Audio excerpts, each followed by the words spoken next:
ಕೊಲ್ಲುವ ಗುಂಡಾಗಿರಿ ಗೌಡ.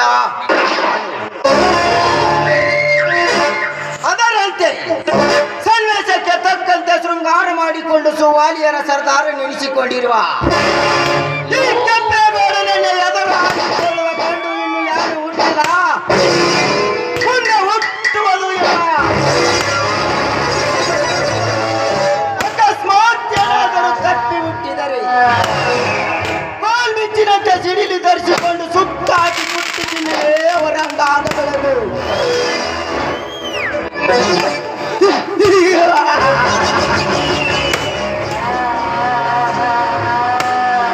ಕೆಂಪೇಗೌಡ ಅರಳಿದರೆ ಪುಷ್ಪ, ಕೆರಳಿದರೆ ಪುಷ್ಪ.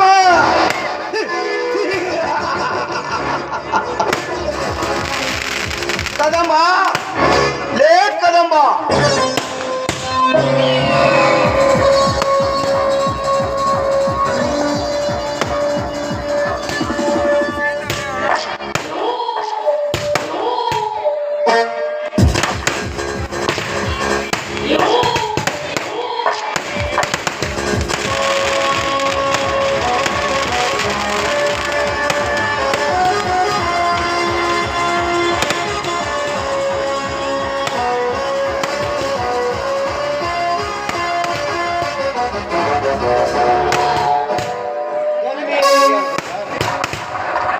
ಕದಂಬ,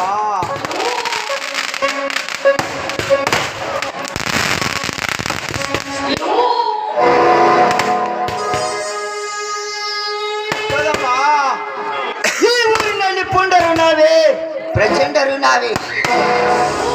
ನಾವು ಹೇಳಿದಂತೆ ಕೇಳಿಕೊಂಡು ನಾಯಿಯಂತೆ ಬಾಲ ಅಲ್ಲಾಡಿಸುತ್ತಿರುವ ಈ ಊರಿನ ಮುಗ್ಧ ಜನರಿಗೇನು ಗೊತ್ತು ನನ್ನ ಕುತಂತ್ರದ ಕಾರಸ್ಥಾನ.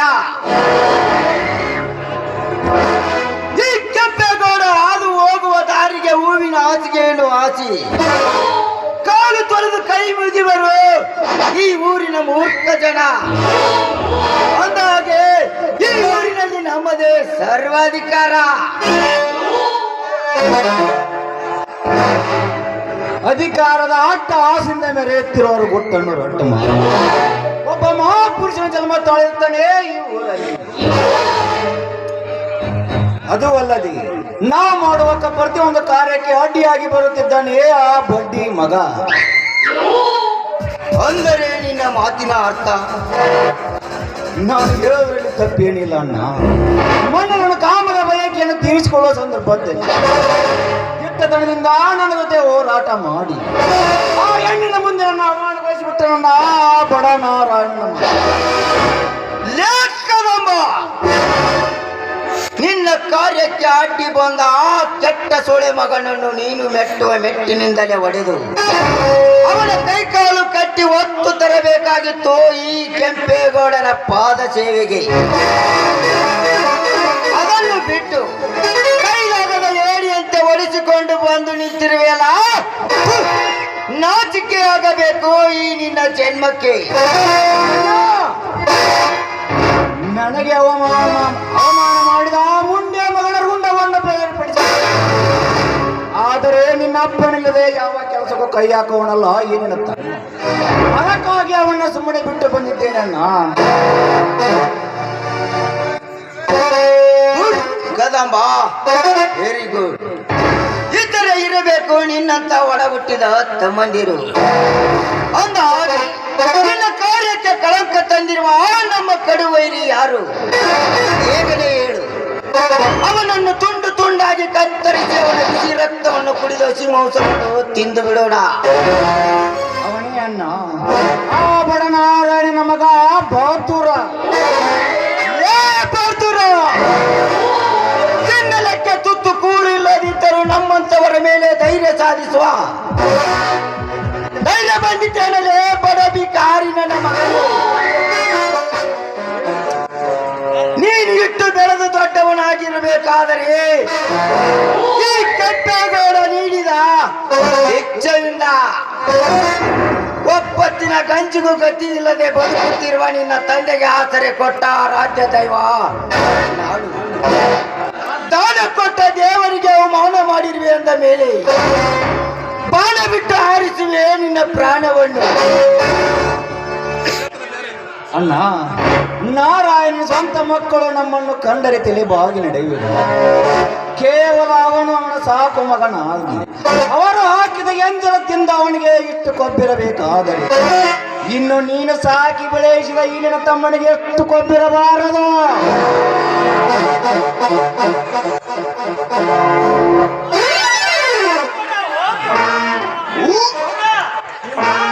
ಮರ್ಯಾದೆ ಎಲ್ಲ ಮರುಪಟ್ಟಿ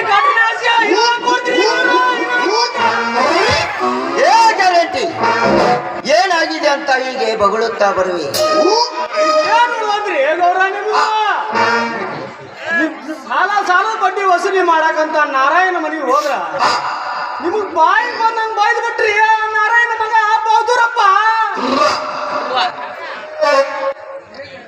ಗ್ಯಾರಂಟಿ ಈ ಕೆಂಪೇಗೌಡನೇ ಕಂಡರೆ ಇಡೀ ರಾಜ್ಯವೇ ಭಯಪಡುತ್ತಿರುವಾಗ ಕೇವಲ ಒಂದು ಬೀದಿ ವಿಕಾರಿ ನನ್ನನ್ನು ಹೀಯಾಳಿಸಿ ಮಾತನಾಡಿದೆ ಅಂದ ಮೇಲೆ ಈ ಭೂಮಿಯ ಮೇಲೆ ಬದುಕುವ ಭಾಗ್ಯವನ್ನು ಕಳೆದುಕೊಂಡಿದ್ದಾನೆ ಆ ಬಡ ವಿಕಾರಿ. ಅಣ್ಣ, ನಮ್ಮಿಂದಲೇ ಬೆಳೆದು ನಮ್ಮಿಂದಲೇ ಬಾಳುವ ಆ ಬಡ ನಾರಾಯಣನ ಮಕ್ಕಳು ಸಂಸಾರವನ್ನು ಛಿದ್ರ ಮಾಡಬೇಕು. ಪ್ರೇಮ ಬಂಧನದಿಂದ ಎಣೆದವರ ಸಂಸಾರವನ್ನು ನುಚ್ಚು ನೂರು ಮಾಡಿದಾಗಲೇ ಶಾಂತಿ. ಕರೆಕ್ಟ್ ಹೇಳಿದ್ರಿ ನೋಡ್ರಿ ಗೌಡ್ರ. ನಿಮ್ಮ ಕಡೆಯಿಂದ ಸಾಲ ತಕೊಂಡು ಹೋಗಿ ನಿಮಗ ಬಾಯಿ ಬಂದ ಮಾತಾಡ್ತಾನಂದ್ರ ಅವನ್ ಹಿಡ್ಕೊಂಬಂದ ಕಚ ಕಚ ಕಚ ಕಚ ಕಡ್ದ ಕೈಕರವಿಲ್ಲದೆ ಕಟುಕನಿಗೆ ಕುರಿಯಾಹುತಿಯಾದಂತೆ ಸೇಡು ತುಂಬಿದ ಈ ಗೌಡನಿಗೆ ಅವರ ಪ್ರಾಣ ಆಹುತಿ ಆಗಲೇಬೇಕು. ಅಂದದ ಅರಮನೆಯಲ್ಲಿ ಚಂದಾಗಿ ಬೆಳೆದಿರುವ ಆ ಪಾರ್ಥೂರನ ತಂಗಿ ನನ್ನ ತಮ್ಮನ ಪಟ್ಟದ ರತಿಯಾಗಲೇಬೇಕು. ಅಣ್ಣ, ಅವರು ನನ್ನ ಸತಿಯಾಗುವ ಮೊದಲು ನಿನ್ನ ರತಿಯಾಗಬೇಕು. ಅವರ ಮನೆ ಸೊಸೆಯಾಗಬೇಕು. ಅಂದರೆ ನೀನು ಹೇಳುವ ಮಾತು ಹೌದು ಅಣ್ಣ, ನಾನು ಹೇಳುವ ಮಾತು ಸ್ವಲ್ಪ ಗಮನವಿಟ್ಟಿತ್ತು. ನಿನ್ನ ಹೆಂಡತಿಯಾದ ಪದ್ಮಿನಿಯನ್ನು ಆ ನಾರಾಯಣನ ಮಗನಾದ ಜೀವನವನ್ನು ಹೇಗಾದರೂ ಮಾಡಿ ನಮ್ಮಂತೆ ಮಾಡಿಕೊಂಡು ನಿನ್ನ ಹೆಂಡತಿಯಾದ ಪದ್ಮಿನಿಯನ್ನು ತಮ್ಮ ತಂಗಿಯಂತೆ ನಟಿಸಿ ಆ ಜೀವನನಿಗೆ ಪದ್ಮಿನಿಯನ್ನು ಕೊಟ್ಟು ಮದುವೆ ಮಾಡೋಣ. ಕದಮ್ಮ, ಈ ಮಾತಿಗೆ ಪದ್ಮಿನಿ ಒಪ್ಪಬೇಕಲ್ಲ. ಒಪ್ಪಿಸುವುದು ಬಿಡುವುದು ಅದು ನಿನ್ನ ಕೆಲಸ. ಹೇಗಾದರೂ ಮಾಡಿ ನಿನ್ನ ಸಂಗಾತಿಯನ್ನು ಅವನ ಸಂಗಾತಿಯನ್ನಾಗಿ ಮಾಡುವುದು ನಿನ್ನ ಕರ್ತವ್ಯ. ಕರೆದು ಬಿಡು, ಹೆಣೆದು ಬಿಡು ನಿನ್ನ ಪ್ರೇಮದ ಜಾಲವನ್ನು. ನಾನು ಹೋಗಿ ಬರುತ್ತೇನೆ.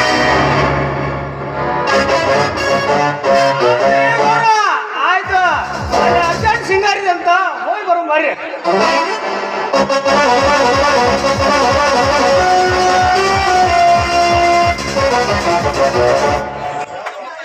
ಶಬಾಷ್ ಕದಮ್ಮ, ಶಬಾಷ್. ನೀನು ಹೇಳುವ ಐಡಿಯಾ ಏನು ಚೆನ್ನಾಗಿದೆ, ಆದರೆ ಈ ಮಾತಿಗೆ ಪದ್ಮಿನಿ ಒಪ್ಪಬೇಕಲ್ಲ.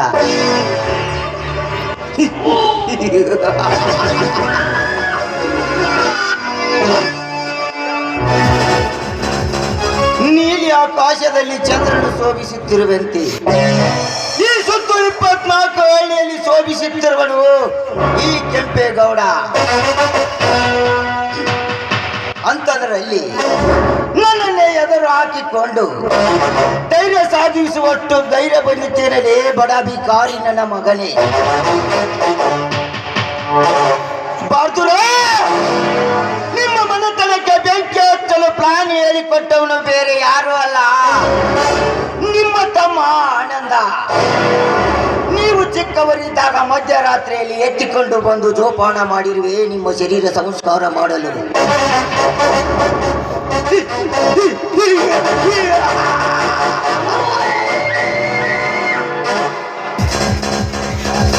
ಪದ್ಮಿನಿ, ಈ ಗೌಡ ಒಲಿದರ ಒಡಲು ಮುಡಿದರ ಕಣ್ಣೀರಿನ ಕಡಲು.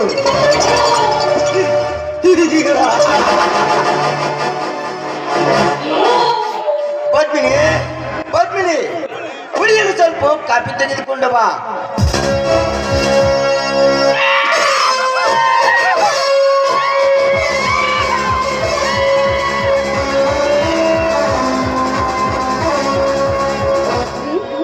ಕಾಫಿ ಚೆನ್ನಾಗಿದೆಯಾ? ಕಾಫಿ ತುಂಬಾ ಚೆನ್ನಾಗಿದೆ. ಅಂದ ಹಾಗೆ ಈ ಕಾಫಿಯಲ್ಲಿ ಸಕ್ಕರೆಯ ಬದಲು ನಿನ್ನ ಅಕ್ಕರೆ ನಗು ತುಂಬಿದಂತೆ ಕಾಣುತ್ತದೆ. ಅದಕ್ಕೆ ಈ ಕಾಫಿ ಅಷ್ಟೊಂದು ರುಚಿಕಟ್ಟಾಗಿದೆ. ಛೀ, ಹೋಗ್ರಿ. ಯಾವಾಗಲೂ ತಮಾಷೆ ಮಾಡ್ತೀರ. ತಮಾಷೆಗೂ ಒಂದು ಮಿತಿ ಇರಬೇಕು. ಪದ್ಮಿನಿ, ಈ ಜೀವನದಲ್ಲಿ ನನ್ನ ರತಿ ಯಾವಾಗಲೂ ನಗು ನಗುತ್ತಾ ಇರಬೇಕೆನ್ನುವುದೇ ಈ ಮನ್ಮಥನ ಆಸೆ. ಅದಕ್ಕಾಗಿ ಯಾವಾಗಲೂ ತಮಾಷೆ ಎಂಬ ಚೆಲ್ಲಾಟ ಇರಲೇಬೇಕು. ಈ ಚೆಲ್ಲಾಟದಿಂದಲೇ ಪ್ರೇಮಿಗಳ ಹೃದಯಕ್ಕೆ ಒಂದು ರೋಮಾಂಚನ. ಹೋಗಲಿ ಬಿಡು ಪದ್ಮಿನಿ, ಎಲ್ಲ ಕ್ಷೇಮವೇ? ನೋಡಿ, ಸಿರಿ ಸಂಪತ್ತಿನ ಸೊಗಸಾದ ಸೊಬಗಿನಲ್ಲಿ ನಾನಿರುವಾಗ, ಹೂವಿನ ಹಾಸಿಗೆ ಮೇಲೆ ಮಲಗಿರುವಾಗ ನನಗೆ ಯಾವ ಕಷ್ಟ ಹೇಳಿ? ನಾನು ತುಂಬ ಚೆನ್ನಾಗಿದ್ದೇನೆ. Correct Padmini, correct. ನನ್ನ ಜೀವನದಲ್ಲಿ ನನ್ನನ್ನು ಅರ್ಥ ಮಾಡಿಕೊಂಡಿರುವ ಪ್ರಥಮ ಬಾಲೆ ನೀನು. ಅದಕ್ಕಂತೆ ನಿನ್ನನ್ನು ನನ್ನ ಜೀವನದ ಸಂಗತಿಯನ್ನಾಗಿ ಮಾಡಿ ಇಟ್ಟುಕೊಂಡಿರುವೆ. ಆದರೆ ಆದರೆ ಆದರೆ ಎಂಬ ಅನುಮಾನ ಏಕೆ ಪ್ರಿಯ? ನೋಡಿ, ಸಂಪತ್ತಿನ ಸುಕುಮಾರ ಸತ್ಯರಾದ ನಾನು ಅಂಗೈಲಿಟ್ರೆ ಕರಗಿ ಹೋಗ್ತೀನಂತ ನಿಮ್ಮ ಹೃದಯದಲ್ಲಿ ಇಟ್ಕೊಂಡ್ರಿ. ಅಂದಮೇಲೆ ನಿಮ್ಮ ಮಾತು ಏನು ಅಂತ ಕೇಳಿ ನಾನು ಅದನ್ನ ಖಂಡಿತ ನಡೆಸಿಕೊಡ್ತೀನಿ. ಅದೇನು ಅಂತ ಹೇಳಿ. ಹಾಗಾದರೆ ಒಂದು ವಚನ ಕೊಡು ಪದ್ಮಿನಿ. ನೋಡಿ, ನಾನು ನಾಳೆ ಆಗಿಯೂ ನಿಮ್ಮ ನಾಳೆ ಆಗಿಯೂ ಖಂಡಿತ ವಚನ ಕೊಡ್ತೇನೆ. ಅದ್ಯಾವ ಮಾತಂತ ಹೇಳಿ. ಪದ್ಮಿನಿ, ಇನ್ನು ಮುಂದೆ ನೀನು ಮತ್ತೊಬ್ಬನ ಸತಿಯಾಗಲೇಬೇಕು.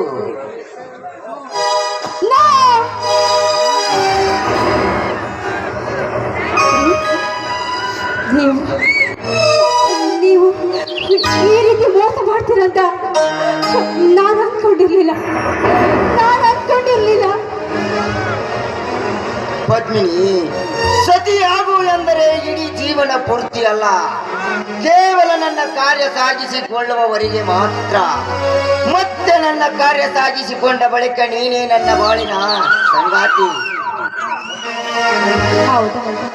ಸರಿ, ಹಾಗಾದ್ರೆ ನಿಮ್ಮ ಆಸೆ ನನ್ನ ಆಸೆ. Good Padmini, very good. ಇತರ ಇರಬೇಕು ನಿನ್ನಂತ ಮನ ಮೆಚ್ಚುವ ಪ್ರೇಯಸಿ. ಇದೇ ಸಂತೋಷಕ್ಕೆ ಉಲ್ಲಾಸ ತುಂಬಿರುವ ಗಾನ ಗಂಧರ್ವ.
ಬನ್ನಿ ಊಟ ಮಾಡೋಣ.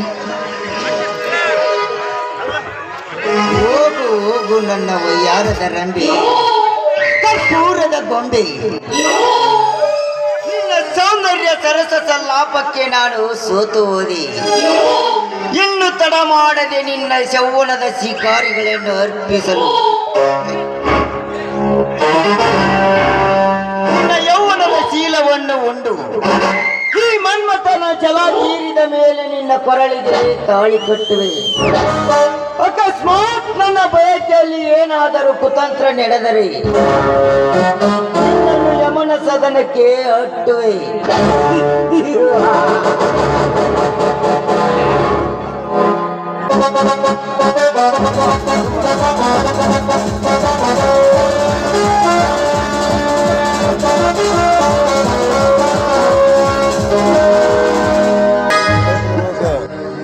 ಅಮ್ಮ ತಾಯಿ ಬಡವರ ಭಾಗ್ಯದೇವತೆ ಬಡವರ ಪಾಲಿಗೆ ಎಷ್ಟೇ ಕೊಂಡಾಡಿದರೂ ಕಡಿಮೆಯಮ್ಮ.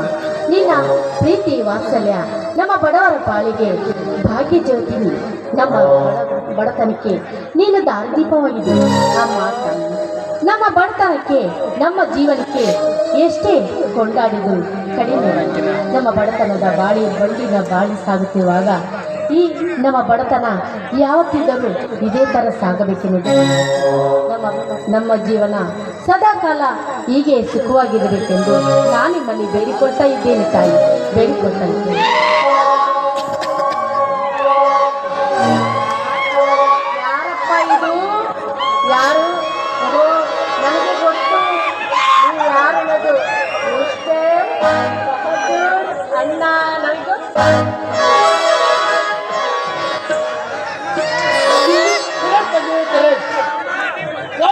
ಕಂಡುಹಿಡಿಯುವ ಪೊಲೀಸ್ ಆಫೀಸರ್ ಅಂದ್ರ ನೀನೇ ನೋಡಮ್ಮ. ಅಕಸ್ಮಾತ್ ನೀನೇನಾದ್ರೂ ಪೊಲೀಸ್ ಆಫೀಸರ್ ಆಗಿದ್ರ ಈ ಜಗತ್ತಿನೊಳಗ ಕಳ್ಳರೇ ಇರ್ತಿರ್ಲಿಲ್ಲ.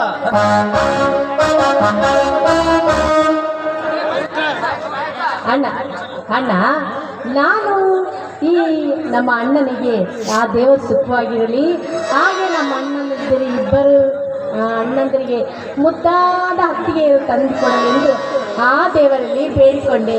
ಅಂದಾಗೆ ಅಣ್ಣ, ಹತ್ತಿಗೆಂದರೆ ಅಷ್ಟೊಂದು ಭಯಬೇಕೆ? ಯಾಕೆ ಭಯದಲ್ಲಿ ಕಾಣಿಸುತ್ತಿದೆಯಲ್ಲ ಮುಖ, ಏಕೆ? ಹೌದಮ್ಮ, ತುಂಬಾ ಭಯವಾಗುತ್ತದೆ.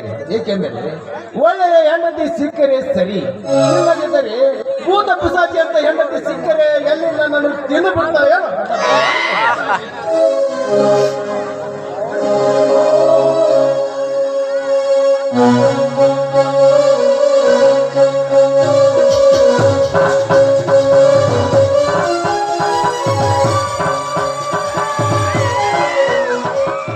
ಸಾಕಪ್ಪ ಸಾಕು.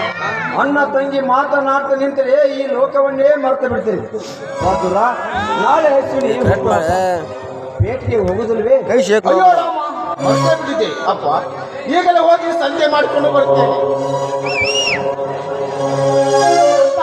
ಇವತ್ತು ಸಾಯಂಕಾಲ ಚಿಕ್ಕಣ್ಣ ಓದು ಮುಗಿಸಿಕೊಂಡು ಆದಷ್ಟು ಬೇಗ ಮನೆಗೆ ಬರ್ತೀನಿ ಅಂತ ಹೇಳಿದ.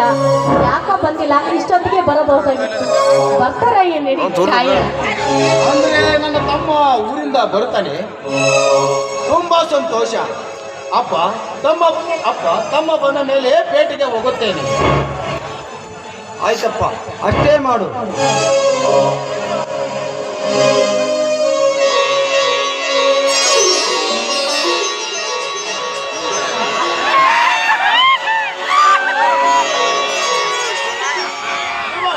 ಈಗ ಬಂದೇನಪ್ಪ, ನಿನಗೋಸ್ಕರ ದಾರಿ ಕಾಯುತ್ತಿದ್ದೆವು.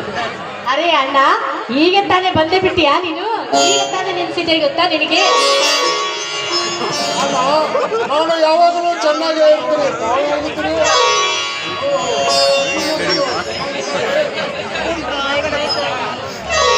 ಅಶ್ವಿನಮ್ಮರು ಚೆನ್ನಾಗಿದ್ದಾರೆ. ಹೋಗೋಣ, ನಾನು ನಿನ್ನ ಜೊತೆ ಮಾತನಾಡಿದಿಲ್ಲ. ಬಹಳ ದಿನ ನೀನು ಫೋನ್ ಮಾಡಿಲ್ಲ, ಮತ್ತೊಂದಿಲ್ಲ. ಅದಕ್ಕೆ ನಿಮ್ಮ ಜೊತೆ ನಾನಿವತ್ತು two two two two two. ಅಣ್ಣ, ತಂಗಿ ಕೋಪಿಸಿಕೊಂಡರೆ ಹೇಗೆ ಕಾಣಿಸ್ತಾಳ ನೋಡು, ಹೇಳೋಣ. ಕಿತ್ತೂರಾಣಿ ಚೆನ್ನಮ್ಮನ ತರ ಕಾಣಿಸುತ್ತಾಳೆ. ತಪ್ಪು, ನಾನು ಹೇಳುತ್ತೇನೆ, ನಿಜವಾಗಲೂ ಒಣಗಿ ಒಬ್ಬವನಾಗಿ ಕಾಣಿಸ್ತಾಳೆ. ನೋಡಪ್ಪ, ಯಾವಾಗ್ಲೂ ಇವ್ರು ತಮಾಷೆ ಮಾಡ್ತಾರೆ, ತಮಾಷೆ ಬಿಡುವುದೇ ಇಲ್ಲ. ನೀನಾದ್ರೂ ಹೇಳ್ಬಾರ್ದು. ನಾನೇನಮ್ಮ ಮಾಡಲಿ? ಅಣ್ಣ ತಂಗಿ ಕೂಡಿದರೆ ಆ ಮಾವಿದ್ದವೇ ಶುರುವಾದಂತೆ. ಅಪ್ಪ, ತಂಗಿ ಮೇಲೆ ಕೋಪಿಸಿಕೊಂಡಿದ್ದಾಳೆ. ಮತ್ತೇನಪ್ಪ ಜೀವನ?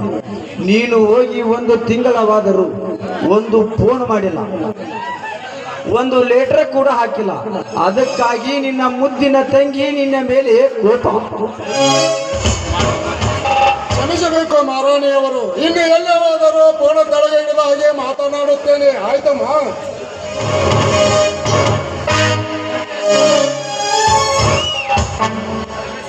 ಹರಟೆ ಸಾಕು, ತುಂಬಾ ಹಸಿತಾ ಇದೆ, ಊಟ ಮಾಡೋದು ಬನ್ನಿ. ಅಪ್ಪ, ಅಶ್ವಿನಿ, ಈಗ ಒಂದು ಹಾಡು ಹಾಡಬೇಕು. ಏನಂತೀಯ ಜೀವ? ಕರೆಕ್ಟ್ ಅಣ್ಣ, ನೀ ಹೇಳಿದಾಗ ಅಶ್ವಿನಿ ಒಂದು ಹಾಡನ್ನು ಹಾಡಬೇಕು. ಇಲ್ಲ, ನನಗೆ ಆಡೋದಕ್ಕೆ ಬರೋದಿಲ್ಲ. ಹಾಗಾದ್ರೆ ನಮ್ಗೂ ಊಟ ಮಾಡೋಕೆ ಬರುದಿಲ್ಲಮ್ಮ. ತಮಾಷೆ ಬಿಡೋದಿಲ್ಲಲ್ಲ ನೀವು. ಆಯ್ತು, ನಾನೊಬ್ಬಳೇ ಆಡಿದ್ರೆ ಏನ್ ಎಲ್ಲರೂ ಖುಷಿಯಿಂದ ಒಟ್ಟಿಗೆ ಆಟ ಆಡೋಣ, ಸರಿನಾ?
Thank you.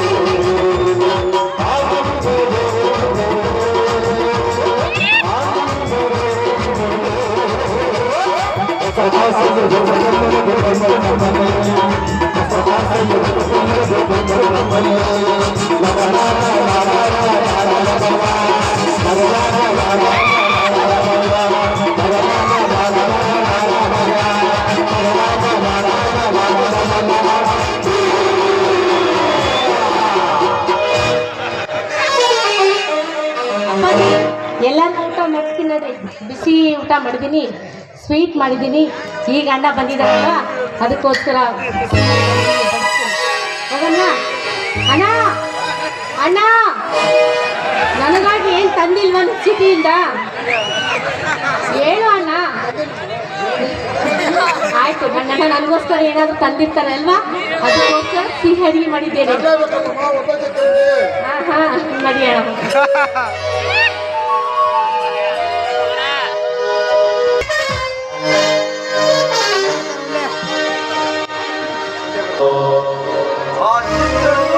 ಶ್ರೀರಾಮನ ಕಾಲಕ್ಕೆ ಸೋಕೆ ಇತ್ತು.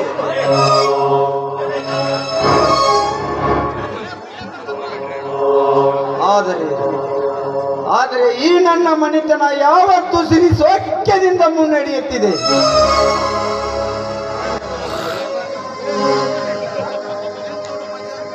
ಹೀಗೆ ಸದಾಕಾಲ ಇರಲೆಂದು ಆ ಗೋಡಿ ಬಸವೇಶ್ವರನಲ್ಲಿ ಅಡಿ ಮುಟ್ಟು ಅಡಿ ಇಟ್ಟು ಬೇಡಿಕೊಳ್ಳುತ್ತೇನೆ.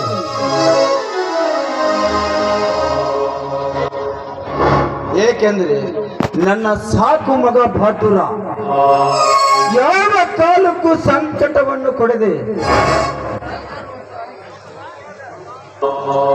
ಒಟ್ಟಾಗಿ ನಗುತ್ತಾ ಬಾಳಬೇಕೆಂಬುದೇ ನನ್ನ ಆಸೆ. ನನ್ನ ಮನದಲ್ಲಿ ನನ್ನ ಕಣ್ಣಲ್ಲಿ ಆನಂದದ ಬಾಷ್ಪಗಳು ಮೂಡಿ ಬರ್ತಿದೆ. ಅಯ್ಯೋ, ಊಟಕ್ಕೆ ಮರ್ತೇ ಬಿಟ್ಟಿದ್ದೆ.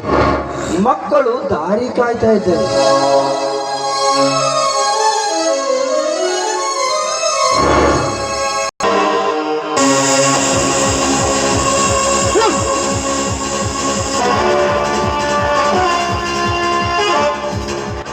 ನಾರಾಯಣ, ಲೇ ನಾರಾಯಣ,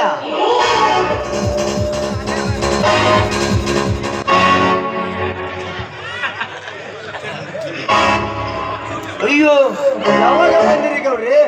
ಬನ್ನಿ ಊಟ ಮಾಡೋಣ. ಬೆಂಕಿ ಹಚ್ಚಲೇ ದರಿದ್ರ.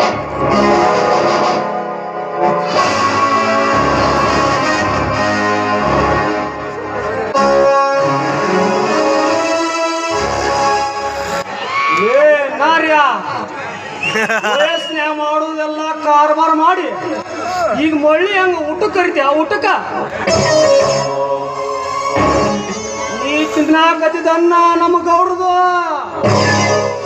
ನೀ ಹಾಕೊಂಡಿರೋ ಬಟ್ಟೆ ನಮ್ಮ ಗೌಡ್ರದ, ನೀ ಹಾಕೊಂಡಿರೋ ತೂತ್ ಬಿದ್ದು ಹರಿದು ಲಂಚ್ ಹೊಡಿಸಿ ನಮ್ಮ ಗೌಡ್ರದ. ಅಷ್ಟ ಯಾಕ ಮೊನ್ನೆ ಬಡಿಗಾರ ಹೊಲಕ್ಕ ನೆಗಲ ಹೊಡ್ಯಾಕ ಹೋಗಿ ಪತ್ತ ಕಳ್ಕೊಂಡ್ ಬಂದಿದೆ, ಅದು ನಮ್ಮ ಗೌಡ್ರದ. ಇಷ್ಟೆಲ್ಲ ಇದ್ದ ಮೇಲೆ ಈ ಭೂಮಿ ಮೇಲೆ ಬದುಕಬೇಕಂದ್ರ ಬಹಳ ಕಷ್ಟ ಐತ್ರಿ ತಮ್ಮ, ನಿಂದು ಬಹಳ ಕಷ್ಟ ಐತಿ. ಪಾಪ ಬಡವ ಬದುಕಲಿ ಎಂದು ಆಸರೆ ಕೊಟ್ಟರಿ ನನ್ನನ್ನೇ ಎದುರು ಹಾಕಿಕೊಳ್ಳುವಷ್ಟು ಧೈರ್ಯ ಬಂದಿದ್ದೇನೆ ಬಡವಿ ಕಾರಿ ನನ್ನ ಮಗನೇ. ಅದು ಏನಾಯ್ತು ಅಂತೆಂದು ಸ್ವಲ್ಪ ಬಿಡಿಸಿ ಹೇಳಿ ಗೌಡ್ರಿ, ನನಗೆ ಒಂದೂ ಗೊತ್ತಿಲ್ಲ. ಗೊತ್ತಿಲ್ಲವೆಂದು ಮುಗ್ಧನಂತೆ ನಟಿಸಿದರೆ ಮೈ ಒಳಗಿನ ಮೂಳೆ ಮುರಿಬೇಕಾಗುತ್ತದೆ ಮಗನೇ, ಎಚ್ಚರ. ಕೊಟ್ಟ ಸಾಲದ ಬಡ್ಡಿಯನ್ನು ಕೇಳಲಕ್ಕೆ ಬಂದರೆ ನನಗೆ ಮನ ಬಂದಂತೆ ಮಾತನಾಡಿದಷ್ಟೇ ಅಲ್ಲದೆ ನನ್ನ ತಮ್ಮನಿಗೆ ಮನ ಬಂದಂತೆ ಒಡೆದು ಕಳಿಸಿದ್ದಾನೆ ಅವನಿನ್ನ ಸಾಕು ನಾಯಿ ಬಾರ್ತುರ.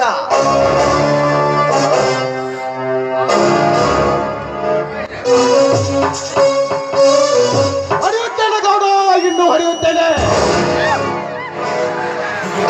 ನಿಮ್ಮಂತ ನೀಚ ಜಾತಿಯ ಸಮಾಜಘಾತಕರನ್ನ ಹೊಡೆಯುವುದಷ್ಟೇ ಅಲ್ಲದೆ ನಲ್ಲನ ಚರ್ಮವನ್ನು ಸುಲಿದು ಚಪ್ಪಲಿ ಹೊಲಿಸಿಕೊಳ್ಳುತ್ತೇನೆ.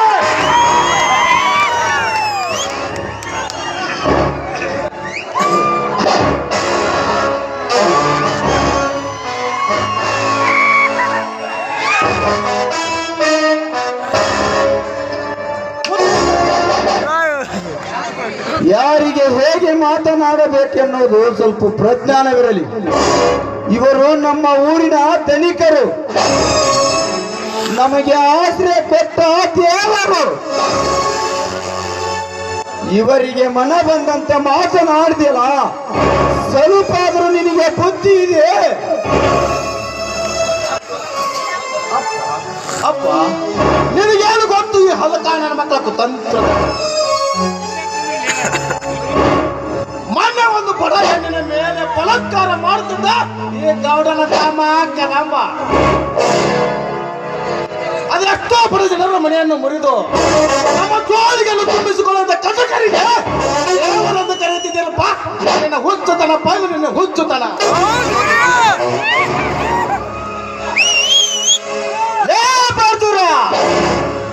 ಮನೆತನಕ್ಕೆ ಬಂದ ಅತಿಥಿಗಳನ್ನು ಅತಿಥಿ ಸತ್ಕಾರ್ಯ ಮಾಡುವುದನ್ನು ಬಿಟ್ಟು ಬಾಯಿಗೆ ಬಂದಂತೆ ಮಾತನಾಡಿ ನನ್ನನ್ನೇ ಅವಮಾನಗೊಳಿಸಿದೇನಲೇ ಬಡವ. ಇನ್ನು ಮುಂದೆ ನೋಡುತ್ತಿರೋ ಈ ಗೌರವನ ಉತ್ತಾರ. ಈ ಕೆಂಪೇಗೌಡ ಅರಳಿದರೆ ಪುಷ್ಪ, ಕೆರಳಿದರೆ ಭಸ್ಮ.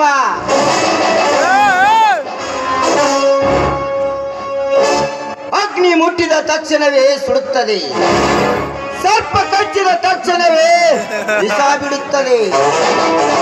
ಆದರೆ ಈ ಗೌಡ ಹಂಗಲ್ಲ. ನಿಮ್ಮನ್ನು ಇಡೀ ಜೀವನ ಪೂರ್ತಿ ಕರಗಿ ಸಾಯುವಂತೆ ಮಾಡುತ್ತೇನೆ. It is true.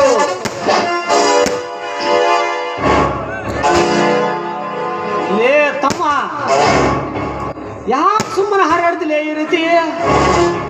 ಗಾಟ್ರನ ಬಿದ್ದಿದ್ದು ಕೊಡ್ಲಿ ತಗೊಂಬಂದು ಅವ್ರನ್ನ ಹೆದರ್ಸಾಕತ್ತಿಯಲ್ಲ ತಮ್ಮ. ನಿನ್ನ ಮುಖದ ಮೇಲೆ ಇನ್ನು ಮೀಸದ್ದೆ ಬಂದಿಲ್ಲ. ಅದೇನ ಬಂದಕ್ಕೆ ಏನೋ ಕಾಳಿಲ್ಲ ಅಂತ ಹಾರಾಡ್ಬಾರ್ಲಿ ತಮ್ಮ. ಮಗನ ಹುಡ್ದಾರ ಕಟ್ಟಿ ತಲೆ ತಮ್ಮ. ಬದುರ ಸರ್ಪಳಗದ ಸರಸವಾಗಬೇಕಾದರೆ ಅದು ನಿನ್ನ ಸಾವಿಗೆ ಕಾರಣ. ನಿನ್ನ ಸಾವು ಸಮೀಪಿಸುವ ಮೊದಲು ಕಾಲಿಗೆ ಬಿದ್ದು ಶರಣಾಗತನ. ಅಂದ ಮೇಲೆ ಈ ಭೂಮಿ ಮೇಲೆ ಬದುಕಲು ಸಾಧ್ಯ.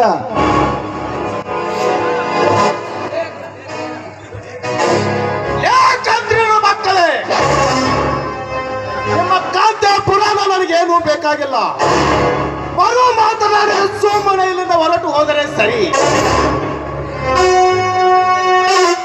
ಇಲ್ಲದಿದ್ದರೆ ರೋಡ್ನವನ್ನು ಕತ್ತರಿಸಿ ನನ್ನ ಮನೆಯ ಬಾಗಿಲು ತೋರಣ ಕಟ್ಟಬೇಕಾಗುತ್ತದೆ. ಜೋತೆ ಲೇ ಭಿಕಾರಿ ನನ್ನ ಮಗನೇ, ಗಂಜಿಗೂ ಗತಿ ಇಲ್ಲದೆ ಬದುಕುತ್ತಿರುವ ನಿನಗೆ ಇಷ್ಟು ಕೋಪ ಇದೆ ಅಂದ ಮೇಲೆ ಆ ನಿನ್ನ ಕೋಪನ್ನು ಇಬ್ಬಾಗ ಮಾಡಿ ನಿನ್ನ ಹಸಿ ಮಾಂಸವನ್ನು ತಿಂದು ಬಿಡುತ್ತೇನೆ ಮಗನೇ. ಎಚ್ಚರ. ಜೀವ ಕೊಡುವುದು ಆ ದೇವರ ಕೆಲಸ, ಬಟ್ ಜೀವ ತೆಗೆಯುವುದು ಈ ಗೌಡನ ಕೆಲಸ. ಬರ್ತೀನಿ ಮಗನೇ, ಬಿ ಕೇರ್ಫುಲ್.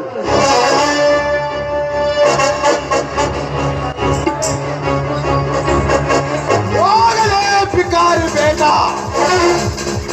ನಮ್ಮಪ್ಪ ಬೆಳೆಸಿದ ಈ ಒಕ್ಕಿನ ದೇಹಕ್ಕೆ ಯಾರಿಂದ ಏನು ಮಾಡಕ್ಕಾಗಲ್ಲ. ಬದುರ, ನಿನ್ನ ಸಾಕಿ ಸೆಳೆಯುವ ಈ ನನ್ನ ಕೈಯಿಂದ ನಿನ್ನ ಕೆನ್ನಿಗೆ ಹೊಡೆಯುವಂಗ ಹೋಗಿಬಿಟ್ಟಪ್ಪ. ಬದುರ, ಕ್ಷಮಿಸಿಬಿಡಪ್ಪ, ನನ್ನನ್ನು ಕ್ಷಮಿಸಿ. ಅಪ್ಪ, ಯಾಕಪ್ಪ ಈ ರೀತಿ ಮಾತನಾಡ್ತೇವೆ? ಜೇತಿ ಬುದ್ಧಿ ಹೇಳುವುದು ಹಿರಿಯರಾದ ಕರ್ತವ್ಯ. ಅಂದ ಮೇಲೆ ಬಡಿಯುವುದು ಸರ್ವೇ ಸಾಮಾನ್ಯ. ಅದರ ಬಗ್ಗೆ ಏನು ಚಿಂತಿಸಬೇಡಪ್ಪ. ಒಳಗಡೆ ನಡಿ, ಊಟ ಮಾಡೋಣ.